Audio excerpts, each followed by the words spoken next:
Bismillah. Assalamualaikum warahmatullahi wabarakatuh.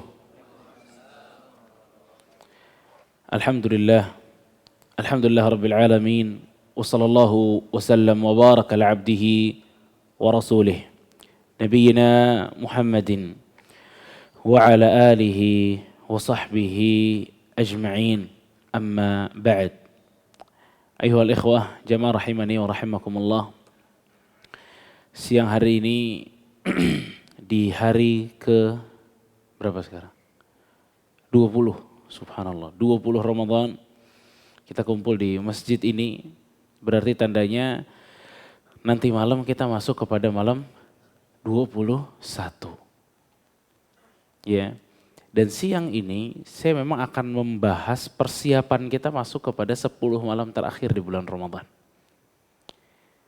Padahal mungkin ini di kepala kita, bahkan di telinga kita ini masih ada suara-suara ceramah-ceramah persiapan masuk bulan Ramadan. Sekarang hari ini ceramahnya tentang persiapan masuk 10 malam terakhir bulan Ramadan. Lihat bagaimana cepatnya Ramadan ini bergulir. Ayyaman ma'dudat. Bulan Ramadan itu memang hanya hari-hari yang terbatas. Ayyaman ma'dudat. Ya. Jamaah rahimani wa rahimakumullah. 10 malam terakhir bulan Ramadan itu adalah malam-malam terbaik di dalam setahun. Gak ada malam yang lebih baik, yang lebih istimewa dibanding 10 malam terakhir nih. Nanti malam, itu mulai jadi malam yang terbaik buat kita. Semua malam-malam yang lain kalah dengan malam-malam di bulan 10 malam terakhir di bulan Ramadan. Karenanya jamaah rahimani wa rahimakumullah. Nabi kita yang mulia alaihi salatu wassalam, yang hadis diriwayatkan oleh Ibnu Abbas. Ibnu Abbas pernah mengatakan, "Kana Nabiyyu sallallahu alaihi wasallam ajwadan nas." Nabi sallallahu alaihi wasallam itu orang yang paling dermawan, orang yang paling rajin. Wa ajwada ma yakunu fi Ramadan. Dan paling rajinnya, top-topnya itu waktu Nabi SAW masuk ke bulan Ramadan. Hina yalqahu Jibril fayudarisuhul Quran. Saat malaikat Jibril senantiasa datang kepada Nabi Muhammad SAW mengajarkan apa? Al-Quran. Wadhalika kulla laylah. Dan pertemuan Nabi SAW dengan malaikat Jibril setiap malam. Maka Nabi SAW ya, seperti kata Ibnu Abbas, kebaikannya karihil mursalah, seperti angin yang berhembus. Angin yang berhembus ini maksudnya kebaikan Nabi SAW itu seperti angin. Angin itu kalau lewat itu cepat gitu loh, segera Nabi SAW. Nabi SAW kebaikannya itu seperti angin yang berhembus. Dan angin yang berhembus itu tipenya gimana? Angin itu kalau lagi datang bapak-bapak sekalian ya, gak bisa milih dia. Ke saya kena, ke sebelah saya gak kena anginnya, gak bisa. Angin itu kalau datang semua orang kena. Angin kalau datang semua rumah kena gitu loh. Begitulah kebaikan Nabi SAW. Kebaikannya semua orang bisa merasakannya. Karihil mursalah. Sebaik itu Nabi SAW di awal bulan Ramadan hingga sampai 20 Ramadan, sebaik itu Nabi SAW. Di 10 malam terakhir bulan Ramadan, Nabi ibadahnya bukan seperti di 20 malam di awal, beda. Coba antum bayangin jemaah.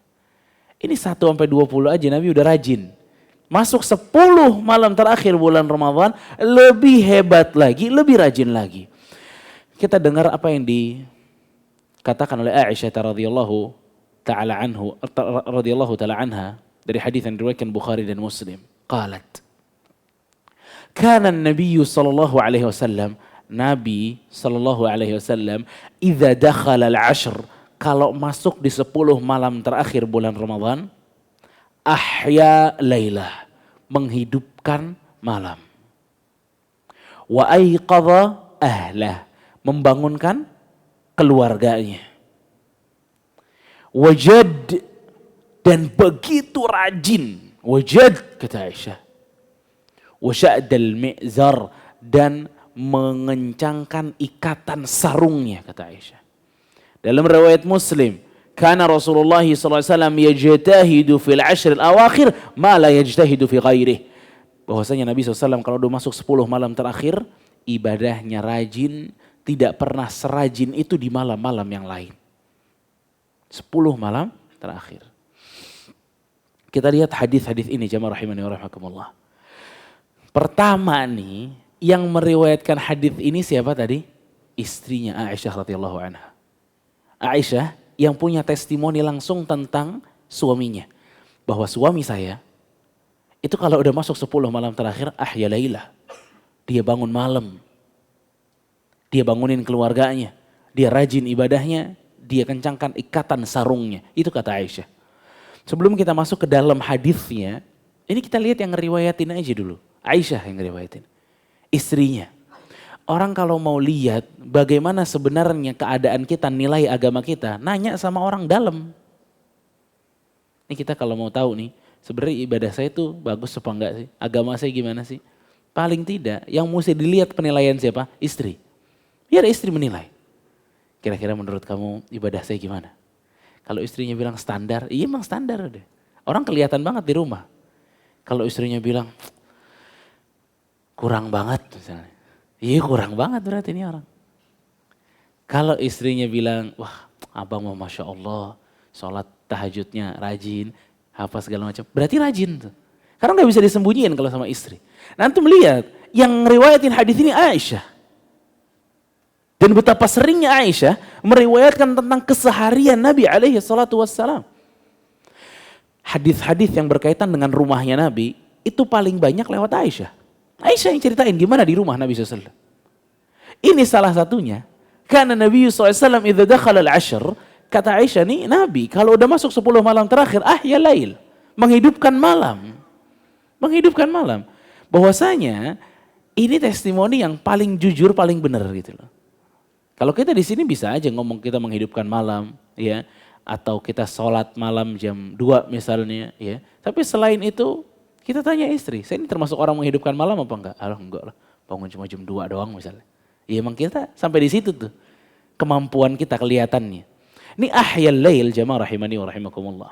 Sifat pertama yang diberikan oleh Aisyah.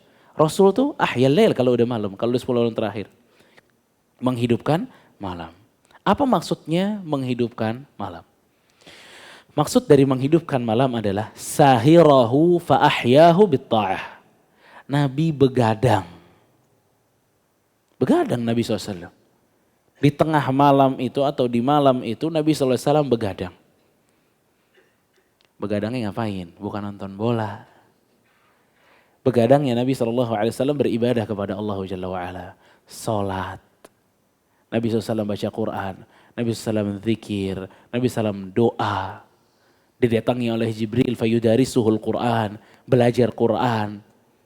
Didiktekan Al-Quran oleh malaikat Jibril, muraja'ah Al-Quran, mengulang lagi hafalan-hafalannya. Itu kegiatan Nabi waktu begadang. Jemaah. Itu kegiatan Nabi SAW waktu begadang. Dan kalimat ahyal lail, menghidupkan malam, begadangnya Nabi SAW, itu ada 2 makna kata para ulama. Pertama, bisa jadi Nabi SAW itu benar-benar semalaman full tidak tidur sama sekali. Ya, tidak tidur sama sekali. Malam itu dihitung mulai masuk kepada waktu maghrib. Terus sampai subuh Nabi SAW tidak tidur. Itu tafsiran yang pertama. Ya, tafsiran yang pertama. Tafsiran yang kedua, menghidupkan malam, begadangnya itu tidak full 1 malam penuh, tidak. Tapi ada waktu di mana Nabi SAW itu tidur. Baru kemudian bangun. Ya.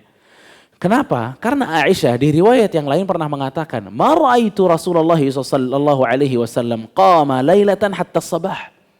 Saya enggak pernah melihat Rasul sallallahu alaihi wasallam itu salat sampai pagi, enggak pernah gitu. Maksudnya Rasul itu ada tidurnya. Walaupun dia bangun salat, Tapi Rasul tuh ada tidurnya. Dan memang kalau kita perhatikan jamaah rahimani wa rahimakumullah. Lebih sulit itu kalau pakai tidur dibanding begadang full. Ya. Kita misalnya tidur dulu gitu ya. Terus mau bangun jam 12, itu kan ada effort itu. Apalagi ngantuk, makan buka banyak. Jam 12 bangun itu mata kayak ada berapa kilo di sini nih dulu. Berat bener. Itu tuh kalau kita bisa lawan, itu pahalanya gede di sisi Allah Jalla wa'ala. Ya. Dan memang tahajud yang terbaik itu didahului oleh tidur. Bukan begadang full. Walaupun bisa tetap dinamakan tahajud, namun yang paling afdal didahulukan dengan apa? Tidur. Ya. Dan itu yang dilakukan, sepertinya yang dilakukan oleh Rasulullah SAW. Ada tidurnya Rasulullah SAW. Dan itu manusiawi. Ya. Umar bin Khattab radhiyallahu ta'ala anhu, waktu beliau itu memerintahkan para sahabat seperti Ubay ibn Ka'ab dan Tamim ad-Dari radhiyallahu anhuma untuk sholat atau jadi imam di sholat taraweh, ya, itu pertamanya sholat tarawehnya itu di awal malam, ya habis isya lah kalau bahasa kita. Lalu Umar radhiyallahu ta'ala anhu nggak ikut bareng sama mereka sholat taraweh. Umar mengatakan, "Walladzi yanamuna anha afdal," kata Umar. Ini yang jam segini tidur lebih bagus, kata Umar. Yang habis isya tidur, kata Umar bin Khattab, lebih bagus. Maksudnya apa? Yang habis isya tidur, istirahat, nanti dia bangun di malam hari. Itu afdol, kata Umar. Ya, bukan tidur sekarang, bangun malam juga nggak bangun. Ini nggak ada afdol-afdolnya. Ya, disikat semuanya, tidur semua dia. Jadi kata Umar bin Khattab, jadi 10 malam terakhir terutama, kalau antum mau milih, saya mau pilih di awal malam atau di akhir malam? Jawabannya akhir malam. Ya. Kalau antum harus memilih, maka pilih akhir malam. Ya. Mau begadang, di awal malam tidur. Setelah itu bangun terus sampai pagi. Sampai syuruk. Dulu para sahabat seperti Aisyah radhiyallahu ta'ala anha, memang tidurnya setelah syuruk mereka. Terutama di bulan Ramadan. Karena apa? Karena mereka begadang malamnya. Banyak waktu yang mereka pakai untuk ibadah dibanding tidurnya di waktu malam tuh. Jadi begitu paginya setelah syuruknya, mereka para sahabiat atau sahabat-sahabat Nabi tidur. Tapi tidurnya juga standar ya. Gak terus habis syuruk tidur, sebelum asar baru bangun. Ajib. Ya, puasanya gak berasa sama sekali itu. Ya. Jadi bukan menghidupkan malam mematikan siang gitu. Ya. Siang tetap aja hidup gitu. Tidur manusiawi manusia. Sahabat-sahabat aja tidur. Setelah syuruk mereka tidur, istirahat. Ya. Namun itu yang dilakukan oleh Nabi SAW. Ahyal lail. Jadi ini 10 malam terakhir jamaah. Jangan kita anggap biasa dia. Enggak. Ini malam-malam terbaik. Tinggal 10 gitu loh. Orang sekarang kalau dia masuk toko misalnya. Dia punya uang dibawa sama dia 10 juta. 10 juta dia bawa. Masuk ke satu toko. Maka orang yang bawa duit sebanyak itu, ya, dia akan beli sesuatu yang penting dan yang tidak penting juga dia beli. Karena banyak duit. Tapi beda gaya belanjanya orang yang cuma punya 200 ribu. Kalau orang punya 200 ribu, itu dia datang ke tempat itu, waduh. Dia akan milih dari yang penting, yang paling terpenting yang mana? Iya kan? Cuma 200. Kalau dibeliin ini, yang ini gak bisa dibeli. Tinggal segini-gininya duitnya. Pasti hati-hati makainya. Begitu juga Ramadan kita hari ini jamaah. Tinggal segini-gininya nih Ramadan. Tinggal 10 aja udah Ramadan. Atau 9. Maka harus hati-hati pakai waktunya. Harus efektif dan selektif pakai waktunya. Karena tinggal segini udah. Dan sifat kedua yang diberikan oleh Aisyah radhiyallahu ta'ala anha tentang Nabi alaihi wassalatu wassalam. Selain menghidupkan malam, wa aiqadha ahlahu. Rasul punya kebiasaan kalau di 10 malam terakhir bulan Ramadan kerap membangunkan istri-istrinya. Ya, kerap membangunkan apa? Istri-istrinya. Kan istri Nabi kan lebih dari 1. Dibangunin semuanya. Antum yang cuma punya 1, ya, masa nggak bangunin? Udah punya atu-atunya, segitu-gitunya nggak dibangunin juga. Nabi punya banyak istri, dibangunin sama Nabi SAW. Wa aiqadha ahla ay zaujatihi tahirat ummahatil mu'minin. Para istri-istri Nabi, para ummahatil mu'minin, dibangunin sama Nabi alaihi salatu wassalam. Liyusyarikannahu ightinamal khairi wa dzikri wal ibadah fi hadhil awqatil mubarakah. Kenapa? Agar istri-istrinya bisa ikut serta mencicipi keberkahan di malam-malam 10 terakhir bulan Ramadan. Lihat. Bagaimana kepedulian Nabi kita yang mulia alaihi salatu wassalam. Jamaah rahimakumullah. Dari sini kita belajar sebenarnya ini. Bahwa Rasulullah SAW itu ke istrinya gak cuma memerintahkan yang wajib. Kan bangun di 10 malam terakhir bulan Ramadan, menghidupkan malam di bulan Ramadan itu hukumnya gak sampai wajib. Yang wajib puasa. Tapi walaupun itu sunnah, Nabi SAW tetap membangunkan istrinya. Ini menunjukkan kepada kita, terutama para suami, bahwa peduli terhadap ibadah istri yang wajib dan yang sunnah, itu memang ditunjukkan oleh Nabi SAW. Jadi nggak cuma yang wajib aja, yang sunnah juga Nabi SAW senantiasa memotivasi. Jadi ini pelajaran buat kita para suami, para ayah. Ya, kalau ngelihat istrinya malas-malasan sholat sunnah, tegur sekali-sekali. Biar sholat sunnah dia. Nabi SAW ini tahu, Nabi SAW tahu bahwa bangun malam di waktu itu tidak wajib, tapi dibangunin oleh Nabi SAW. Ya, bahkan Zainab binti Ummu Salamah, beliau pernah mengatakan, lam yakunin Nabi SAW idza laqiya min Ramadan 10 ayyam yada'a ahadan man yutiqul qiyamah illa aqamah. Nabi punya kebiasaan kalau 10 hari terakhir bulan Ramadan melihat ada orang yang sanggup bangun malam, kecuali Nabi SAW akan membangunkan dia. Setiap yang sanggup, jadi nggak terbatas kepada siapa? Istrinya aja. Siapa yang sanggup bangun malam dibangunin sama Nabi SAW. Berarti yang tidak sanggup tidak dibangunin. Seperti anak-anak kecil, nggak dibangunin sama Nabi SAW. Biarin mereka tidur. Tapi yang sanggup untuk bangun, dibangunin sama Rasul SAW. Ini menandakan bahwa Rasul SAW tidak terbatas kepada istri-istrinya, anak-anaknya Rasul SAW. Mungkin beberapa para sahabat juga dibangunin oleh Rasul SAW. Karena Rasul tuh nggak mau ada orang yang kehilangan keistimewaan ini luar biasa. Ya, wa aiqadha ahlahu, dibangunin keluarganya. Di sini ada pertanyaan sebenarnya. Di hadis yang lain, Nabi SAW, ya, itu kalau 10 malam terakhir itu Nabi ngapain ya, Ma? I'tikaf. Terus siapa yang bangunin istri Nabi SAW? Di sini Aisyah menceritakan bahwa 10 malam terakhir Rasul ngebangunin istri-istrinya, tapi di hadis yang lain yang lebih jelas daripada ini, Nabi SAW i'tikaf di masjid. Terus siapa yang ngebangunin Rasulullah SAW? Kata para ulama kemungkinannya ada 2. Nabi SAW kalau sedang i'tikaf, Nabi tidak akan keluar kecuali ada hajat yang mendesak. Ada hajat yang mendesak.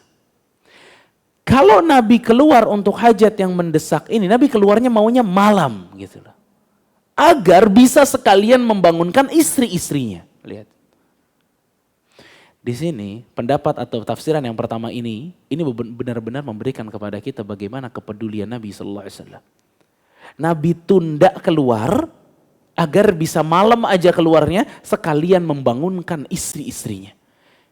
Ini kan berarti menunjukkan kepada kita membangunkan istri di 10 malam terakhir bulan Ramadan, membangunkan keluarga di 10 malam terakhir bulan Ramadan penting. Kalau tidak penting, Nabi SAW nggak mungkin memilih waktu tersebut untuk keluar. Itu yang pertama. Yang kedua, kata Syekh Abdul Muhsin Al-Abbad, rahimahullahu ta'ala, beliau mengatakan Nabi SAW itu bisa saja menyuruh pembantunya untuk membangunkan istri-istrinya. Kalau di pendapat yang kedua, juga ada effortnya. Nabi SAW cari dulu pembantunya di mana, nanya dulu si fulan di mana, dipanggil, di briefing dulu sama Nabi SAW. Bangunin si A, si B, si C, si D. Bangunin mereka. Ini juga kembali mengingatkan dan menjelaskan kepada kita bahwa Nabi SAW peduli banget biar keluarganya pada bangun. Sekarang ini jauh lebih mudah. Kalaupun antum i'tikaf, kita i'tikaf, gampang banguninnya. Ada HP sekarang. Tinggal ditelepon, beres. Ya, pesenin sama istri handphone jangan di silent. Dibangunin walaupun antum i'tikaf dibangunin. Anak, apalagi anak yang di luar kota misalnya, bangunin, biarin mereka merasakan bahwa di malam hari itu ada keberkahan dalam ibadah. Mereka harus didewasakan, anak-anak remaja itu harus didewasakan untuk biasa menikmati malam-malam terakhir di bulan Ramadan. Ya. Wa aiqadha ahlah. Dan sifat ketiga yang diberikan oleh Aisyah radhiyallahu taala anha, wajad, dan Nabi SAW rajin banget, subhanallah. Ini rajinnya kayak apa?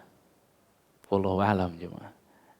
Padahal ada hadis Rasulullah SAW pernah sholat tahajud di luar bulan Ramadan hatta tatafattar qadamah.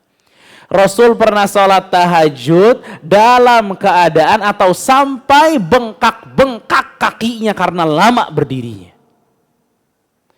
Itu di luar bulan Ramadan. Sekarang di bulan Ramadan 10 malam terakhir kata Aisyah apa? Wajad. Benar-benar rajin Nabi SAW. Allahu Akbar. Nabi itu pernah sholat tahajud. Tadinya sendirian. Kemudian ada sahabat yang ikut. Kalau tidak salah Hudzaifah. Dia ikut sholat malam bersama Nabi SAW. Ternyata Nabi SAW di rakaat pertama itu baca Al-Fatihah lalu Al-Baqarah. Sahabat ini mengatakan kayaknya cuma sampai 100 ayat. Habis itu selesai. Ternyata lanjut terus Nabi SAW. Habis Al-Baqarah. Al-Baqarah 2 juz lebih ya ma. Kita kalau taraweh yang baca 2 juz gimana? Itu kalau udah bintangnya bintang 1 tuh aduh gak datang lagi deh. Terakhir nih jangan sampai 2 juz. Nabi SAW Al-Baqarah nih. Al-Baqarah selesai. Kata sahabat ini habis ini ruku nih. Ternyata Nabi SAW bacaan Nisa. Allahu Akbar. Bacaan Nisa Nabi SAW. Terus bacaan Nisa. Selesai An-Nisa kata sahabat ini ruku nih. Ini udah gak kuat juga mungkin. Ternyata Nabi SAW baca Ali Imran. Subhanallah. Ini tahajud ya Nabi SAW. Ya. Bahkan sahabat ini mengatakan setelah membaca surat-surat tersebut Nabi SAW ruku. Rukunya tidak jauh dengan berdirinya. Lama rukunya tidak jauh dengan berdirinya. I'tidal, sami'allahu liman hamidah. I'tidalnya tidak jauh dengan rukunya. Sujudnya tidak jauh dari i'tidalnya. Lihat. Seluruhnya panjang jemaah. Ajib. Coba kalau kita yang jadi makmumnya. Bubar semuanya. Lagian juga sahabat ini kan gak ada yang nyuruh. Dia datang aja gitu. Begitu lihat Nabi sholat dia ikut. Sholat sama Nabi SAW. Udah kepalang masuk masa mau keluar. Gak enak sama Nabi SAW.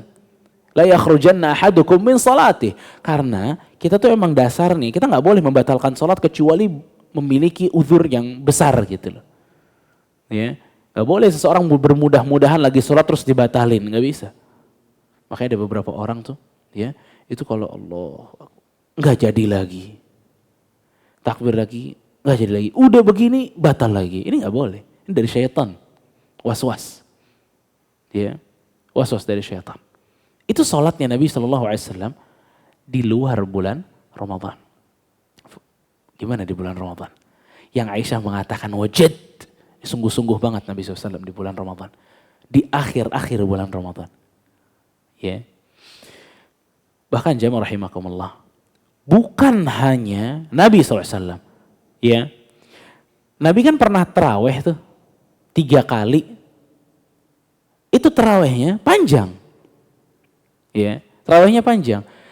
Kemudian terhentilah terawih berjamaah itu hingga sampai di zaman Umar ibn Khattab radhiyallahu anhu. Pada zaman Umar ibn Khattab itu menugaskan Ubay bin Ka'ab dan Tamim Ad-Dari sebagai imam. Apa kata para atau testimoni makmum yang ada di belakang Ubay dan di belakang Tamim Ad-Dari di zaman Umar? Kata mereka, Amara Umar ibn Khattab radhiyallahu ta'ala anhu Ubay bin Ka'ab wa Tamim Ad-Dari. Umar bin Khattab dan Tamim Ad-Dari memerintahkan Ubay dan Tamim Ad-Dari an yaquma linnas untuk salat mengimami masyarakat kaum muslimin bi 11 rakaah di 11 rakaat. Qal, ini testimoni dari makmumnya. Wa qad kana al-qari yaqra'u bil mi'in. Setiap satu rakaat dibaca ratusan ayat. Ratusan ayat. Hatta kunna na'tamidu 'ala al-'isi min tulil qiyam. Sampai-sampai kami ini makmum suka ambil tongkat biar nggak jatuh lagi berdiri. Coba. Ada nggak kita sholat sampai begitu jemaah? Sampai mengharuskan orang-orang sekuat para sahabat itu ngambil tongkat biar nggak jatuh. Saking lamanya berdiri. Ya, pernah antum lihat kayak gitu? Adanya yang udah jatuh, ngantuk. Tuh banyak tuh korban-korban ngantuk. Imamnya lama sedikit aja, hilang nih. Ya, apalagi masjidnya adem, kayak Nur Salma misalnya. Lama dikit banyak orang hilang. Ya, habis salam mukanya gini, gak ada khusyuk-khusyuknya, hilang khusyuk udah tidur sih. La haula wala quwata illa billah. Ya, ini saking panjangnya mereka ya'tamid 'ala al-'isi min tulil qiyam. Mereka bawa tongkat-tongkat untuk mereka tahan agar mereka tidak jatuh. Karena lamanya berdiri. Wa ma kunna nansarif illa fi furu'il fajr. Dan tidaklah kami bubar kecuali udah deket banget waktu subuh. Ini waktu Nabi tarawehan sama para sahabat sama keadaannya jemaah. Nabi nggak selesai salatnya kecuali udah dekat subuh. Jadi begitu Nabi selesai, para sahabat lari-larian ke rumahnya untuk sahur. Karena udah deket waktu subuh. Begitu juga ya ternyata yang dilakukan generasi para sahabat di zaman Umar bin Khattab radhiyallahu anhu. Memang identik panjang sholatnya gitu. Wajad, karena harus jad, sungguh-sungguh. Dan ini sebenarnya kekurangan kita. Banyak di antara kita kalau sholat itu cepat. Ini kalau kata Ibnu Mas'ud, ini yang banyak menyebabkan doa orang-orang itu gak diterima sama Allah. Kenapa? Ngetok pintunya kurang lama. Sholat itu ibarat kita lagi ngetok pintu, ya Allah nih kasih ya Allah kasih. Kalau sholatnya panjang ngetok pintunya lama, dibuka pintunya. Kalau sholatnya sebentar, ngetok pintu baru 2 kali udah beres sholatnya. Ya, makanya nih qiyam Ramadan panjang bacaannya, memang itu sunnahnya. Memang itu sunnahnya. Dan kita ikut dengan sunnah seperti itu agar menguatkan diri kita. Walaupun memang jamaah rahimani wa rahimakumullah, masalahnya bukan di kaki, masalahnya di hati. Masalahnya di hati. Saya bawa orang umrah, puasa, sepadat itu, saya umrah dari jam 9 sampai jam 2, lama banget, padat, capek dan seterusnya. Orang ini kalau di Indonesia gitu ya, itu mungkin kakinya gak kuat jalan panjang, jalan lama-lama. Tapi di waktu itu kuat. 18 kilometer kita jalan fullnya tuh satu hari itu. Kuat. Coba di Indonesia 18 kilometer. Enggak kuat dia. Karena yang mendorong dia bukan hanya kakinya, hatinya. Hati ini kekuatan terbesar buat kita. Makanya orang kalau nggak kenal bagaimana keistimewaan 10 malam terakhir bulan Ramadan, nggak bisa dia sholat dengan lama. Nggak sanggup mereka. Gitu. Ya, nggak sanggup mereka. Dan sifat yang keempat yang diberikan oleh Aisyah radhiyallahu anha, wa syaddal mi'zar. Rasul sallallahu alaihi wasallam syaddal mi'zar, mengencangkan ikatan sarungnya, kata Aisyah radhiyallahu taala anha. Apa maksudnya mengencangkan ikatan sarungnya? Jadda wajtahada fil ibadah, betul-betul giat dalam ibadah. Beberapa kalau kita lihat ada orang-orang mau berjuang, itu dia suka ngikat di kepalanya itu. Diikat, itu tanda apa? Perjuangan itu. Nah ini Aisyah radhiyallahu taala anha, maknanya yang pertama tuh itu. Menandakan bahwa ini perjuangan nih. Karena ini kalau udah main 10 malam terakhir bulan Ramadan, kita jihad di siang hari dengan puasa, jihad di malam hari dengan sholat Pak. 2 jihad kita. Jihad di malam hari dengan sholat. Dan kita harus anggap kalau kita mau keluar misalnya, kita mau keluar jam 2 atau setengah 2 atau bahkan jam 12 untuk sholat malam di masjid berjamaah misalnya. Itu dari rumah niatnya jihad. Jihad itu gak ada yang enteng. Tapi kalau kita nganggapnya cuma hal biasa, sholat biasa, nanti kita gak sanggup, gak bisa menikmati ibadahnya. Panjang sedikit, ngomel. Panjang sedikit, komen. Tapi kalau kita udah anggap ini jihad memang berat, kita lebih mampu untuk menenangkan diri kita. Jihad. Selain gigihnya dan kuatnya ibadah. Yang kedua maknanya adalah Nabi SAW tidak mendekati para istri-istrinya. Dalam artian tidak berhubungan dengan istri-istrinya. Ya. Kenapa? Memang karena Nabi SAW i'tikaf. Dan batalnya i'tikaf seseorang kapan? Pada saat dia berhubungan dengan istrinya. Jima' dengan istrinya, ya, itu membatalkan i'tikafnya. Misal, seseorang mau i'tikaf 10 hari, di hari yang kelima nggak sanggup dia. Akhirnya dia pulang ke rumahnya di malam hari, walaupun di malam hari. Ya, dia jima' dengan istrinya berarti i'tikafnya di situ selesai. Ya, bisa masuk lagi tapi dengan niat yang baru. Karena itu udah stop. Ini berarti dia dapat 5 hari gitu loh. Kalau dia sanggup dari hari 21 sampai terakhir tidak jima' dengan istrinya, maka pahala ini yang paling sempurna. Inilah i'tikafnya Nabi SAW. Bahkan Ibnu Qayyim mengatakan Nabi SAW bukan hanya tidak jima'. Nabi SAW tidak ada mencium istrinya. Ya. Nabi SAW tidak ada hal-hal lain yang menjurus ke jima' itu tidak ada sama sekali. Di hari-hari itu tidak ada. Nabi SAW hanya fokus beribadah kepada Allah Subhanahu wa Ta'ala. Hanya itu. Ya. Dan ini menunjukkan kepada kita fokusnya Nabi SAW. Ya. Wasyaddal mi'zar. Dikencangkan ikatan sarungnya oleh Nabi kita yang mulia alaihi salatu wassalam. Ya. Makanya jamaah rahimani wa rahimakumullah. Kalau kita lihat kenapa baru di 10 malam terakhir Nabi SAW memperbesarkan lagi, lebih kuat lagi ibadahnya. Kenapa nggak di 10 malam yang awal atau yang di tengah? Kenapa mesti yang terakhir? Alasannya hanya 2 kata para ulama. Pertama tentu karena ada malam Lailatul Qadar. Malam Lailatul Qadar ini malam yang paling dicari oleh setiap mukmin. Karena sebagaimana yang kita tahu, khairun min alfi syahr, lebih baik daripada 1000 bulan. Salat yang kita lakukan di malam Lailatul Qadar, satu sujud saja yang Anda lakukan di malam Lailatul Qadar, seakan-akan Anda sujud 83 tahun. Satu ruku yang Anda lakukan di malam Lailatul Qadar, itu seperti Anda sujud 1000 bulan. Padahal umur kita mungkin gak sampai. Tapi dengan malam Lailatul Qadar, kita bisa mendapatkan kebaikan itu. Satu sedekah yang kita lakukan di malam tersebut, maka seperti sedekah 83 tahun plus 4 bulan. Bagaimana tidak dikejar kalau keistimewaannya seperti ini. Dan alasan yang kedua kata para ulama, selain di situ ada malam Lailatul Qadar, bahwa amal itu harus ditutup dengan akhir yang indah. Makanya Rasulullah SAW semangat sekali untuk mengisi hari-hari terakhir itu dengan amalan-amalan yang indah seperti i'tikaf dan hal-hal yang telah kita sebutkan tadi.